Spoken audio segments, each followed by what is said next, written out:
This episode is brought to you by Taurus VPN. Not only is it free to use, it is also one of the most affordable premium VPN services out there. It is equipped with the latest WireGuard protocol for enhanced security encryption and offers faster speeds compared to older VPN protocols. The first 50 users to use the promo code TAURUSHANTU50 can get a month's worth of Taurus VPN Premium for free. Protect yourself from cyber threats, spend less, get more, and stay safe with Taurus VPN today. Inspired by an account from ET. Ghost Maps, entry 123, Pasir Ris Beach, Singapore.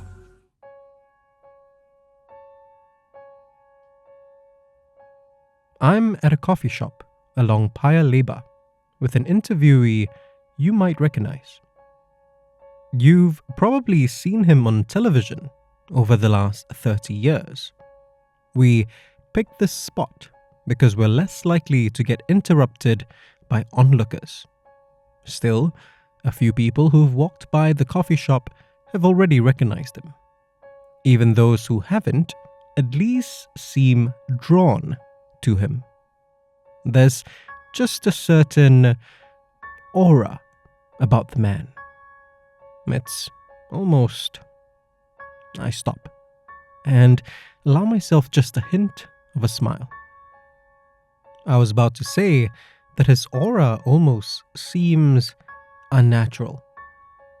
What I consider unnatural, though, might just be my lack of interaction with celebrities.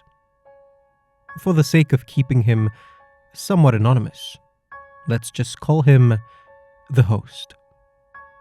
The host has a few stories to share with me to help me close off the year. He told me that he's saving his own for last. The rest are stories he's heard over the years from friends, acquaintances, and people he's met on sets. I learned about this one from a skeptic named Ethan, he tells me. And it's, shall we say, a little bit different. I ask him, how different could it be? He says, well, it involves a website where people can use a Satanic Oujia board.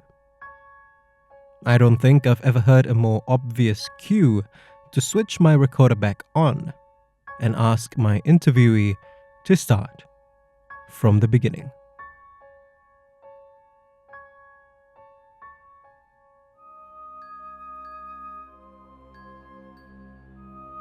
The host met an engineer named Ethan at a mutual friend's birthday party. He told me that he enjoyed the horror series I had hosted. The host says, with a wry smile. But he was, as he put it, a staunch non-believer. Ethan was always pushing the limits of what was acceptable when it came to the supernatural.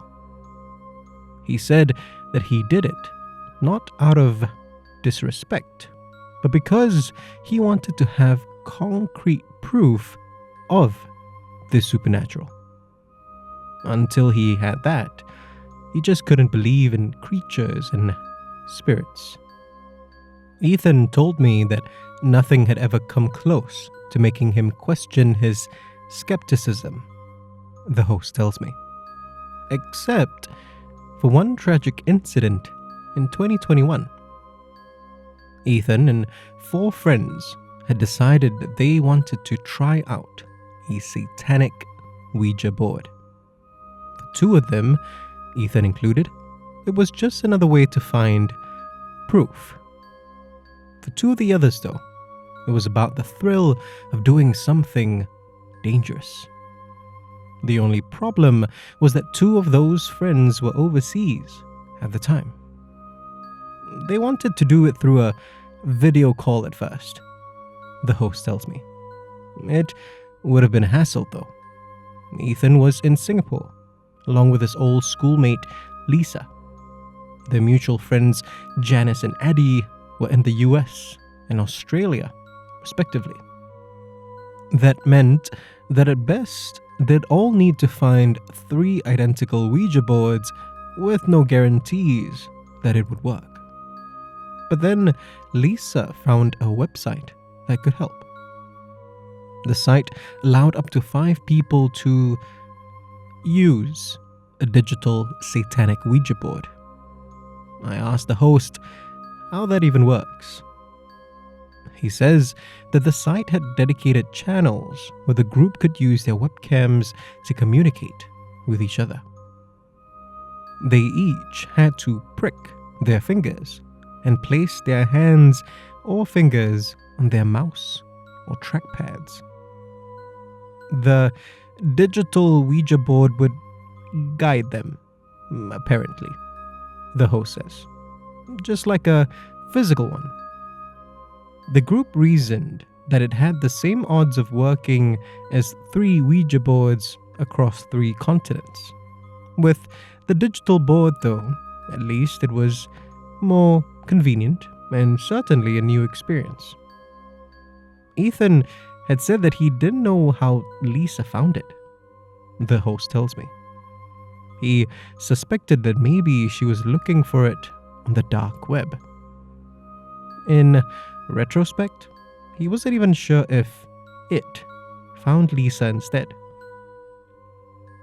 I say that this sounds awfully superstitious for someone who prided himself on being a non-believer.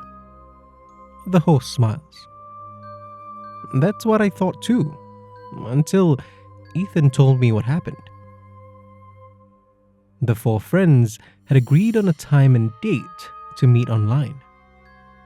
Janice asked if they needed any kind of protection. Spiritual or technological? Ethan had joked. But Janice was serious. Janice and Eddie both decided to have talismans and religious medallions near them. Ethan and Lisa, the non-believers of the 4, didn't have any items on hand. Ethan and Janice, however, also activated their VPNs. I didn't believe in ghosts, but I sure believed in not having my data tracked, he had joked with the host. Lisa and Eddie didn't use any VPNs, deciding that the antivirus software was enough. With all the preparations done, finally, the day and the hour had come. It was 7 on a Thursday evening for Lisa and Ethan. In their individual homes, the 4 logged on to the site. Lisa opened the channel for the group. A nervous laughter spread among them as they all thought about how unusual this situation was. But finally, Lisa said, "Let's do it."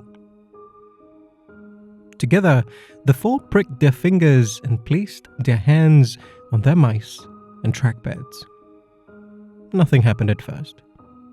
None of them moved.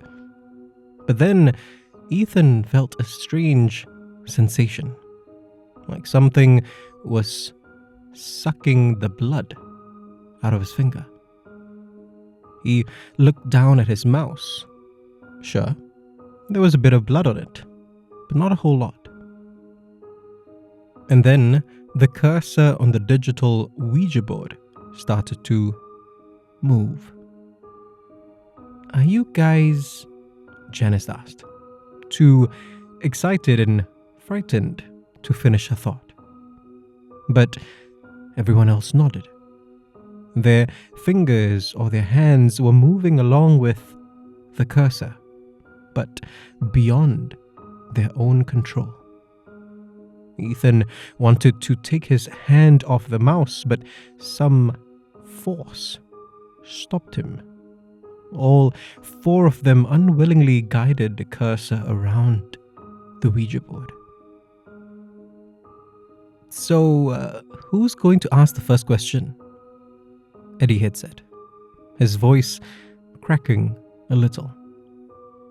Ethan decided to have that dubious honor and asked where the entity resided. The cursor started spelling out a word. Then another. Passeres?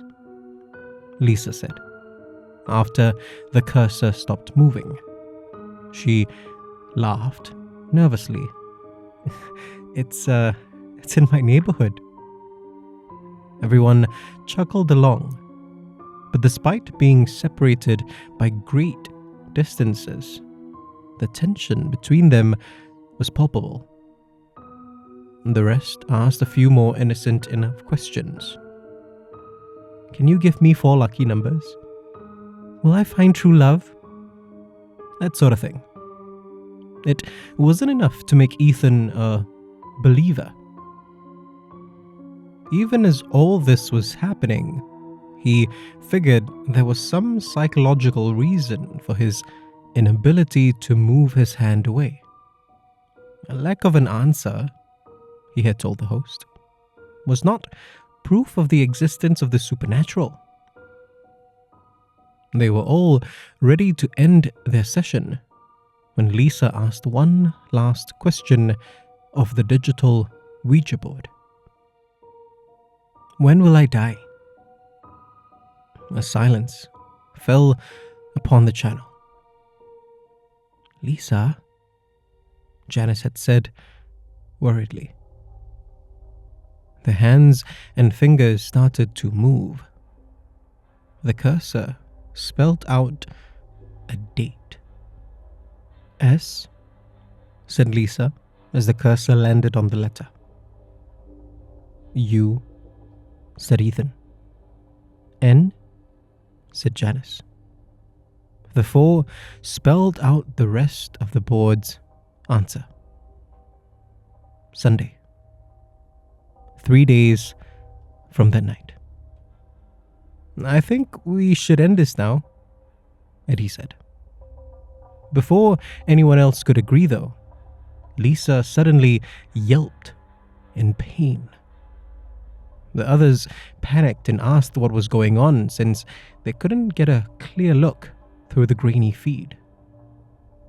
Lisa composed herself, let out a weak chuckle, and told them that it was nothing serious. Weird, but not serious. A mouse had suddenly cracked open and one of the bits had cut her on her palm. Lisa lifted her hand to show them the scrape. There was nothing unusual about it per se.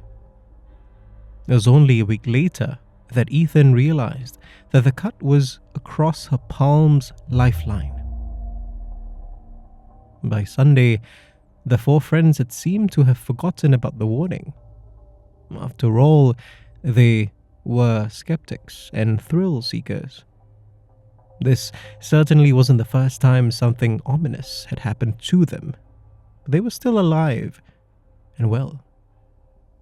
Ethan says that it wouldn't even have been at the back of Lisa's mind that day. We talked about it on that Friday, he had told the host.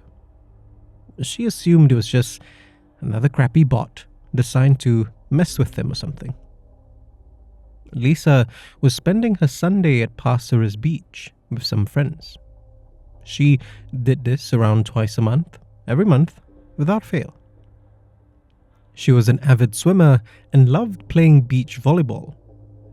No one would have expected anything to have happened. But that evening, Ethan received a call from Lisa's brother. She had disappeared while swimming just a couple of meters from shore. Her body still wasn't found at the time and would never be recovered.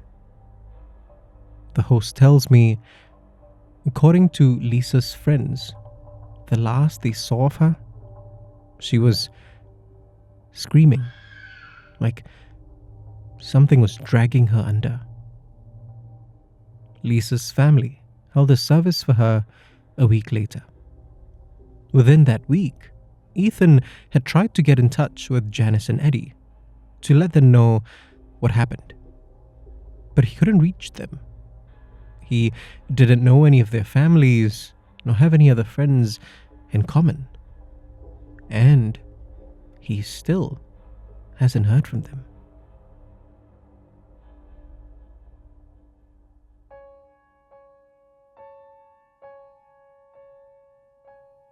The host and I sit quietly for a second or two. Finally, I ask him if all of this did anything to sway Ethan's skepticism. A little, he says. He's still a non-believer, but at least acknowledges that what happened had an air of malevolence to it. He thinks that this might be how Ethan coped with the death and disappearance of his friends.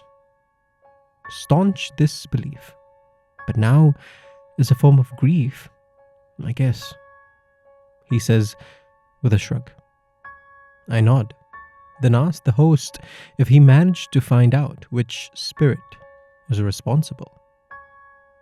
He looks at me, confused for a moment, before that expression gives way to one of realization. You're new to the third eye, aren't you? He asks.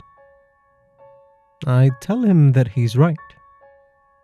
You're not gonna get another side of this story, except what Ethan's told me, he says.